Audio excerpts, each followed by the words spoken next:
അയോധ്യയിലെ രാമവിഗ്രഹം ഏത് ശിലയിലാകും? ഈ ചോദ്യത്തിനുള്ള ഉത്തരത്തിനായി കാത്തിരിക്കുകയാണ് ഭാരതം. ഉത്തരം നമുക്ക് നോക്കാം. അയോധ്യയിലെ ശ്രീരാമക്ഷേത്രത്തിൽ ജനുവരി 22-ന് പ്രാണപ്രതിഷ്ഠ നടക്കുന്നത് ഏത് ശിലയിൽ നിന്നായിരിക്കുമെന്ന ചോദ്യമാണ് ഭാരതം ഉറ്റുനോക്കുന്നത്. രാമലല്ല ആവാനുള്ള വിഗ്രഹം ഏത് ശിലയിൽ നിന്നാകും ഉയർക്കൊള്ളുക എന്ന ചോദ്യം ഓരോ ഭാരതീയനെയും കുഴപ്പിക്കുന്നുണ്ട്.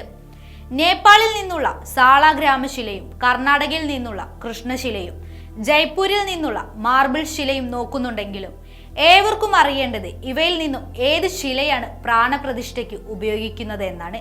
ഇതിനുള്ള ഉത്തരം നേപ്പാളിൽ നിന്നുള്ള സാളഗ്രാമശിലയാണ്. ഇതിനുള്ള കാരണം സാളഗ്രാമങ്ങൾ വൈഷ്ണവ പ്രതീകങ്ങളാണ്. സാളഗ്രാമത്തിന്റെ ഉറവിടം നേപ്പാളാണ്. ഇവിടത്തെ ഗണ്ഡകി നദിയിലും ഹിമാലയൻ മലനിരകളിലെ ചില പ്രദേശങ്ങളിലുമാകും ഇവ കാണുക.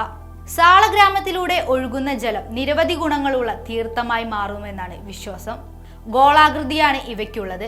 ചക്രരീതിയിലുള്ള സാളഗ്രാമം പൂജിക്കുന്ന മനുഷ്യന് പിന്നീട് ജന്മമെടുക്കേണ്ടി വരില്ല എന്ന വിശ്വാസവുമുണ്ട്. മാത്രമല്ല ഇവർ സർവ്വഗുണങ്ങളുള്ള മനുഷ്യരായി തീരുമെന്നാണ് വിശ്വാസം. ഈ കല്ലുകൾ ശാസ്ത്രദൃഷ്ടിയിൽ അമോണൈറ്റ് കല്ലുകളാണ്. സാളഗ്രാമമാണ് അയോധ്യയിൽ പ്രാണപ്രതിഷ്ഠയ്ക്ക് ഉപയോഗിക്കുന്നതെന്നാണ് പറയുന്നത്.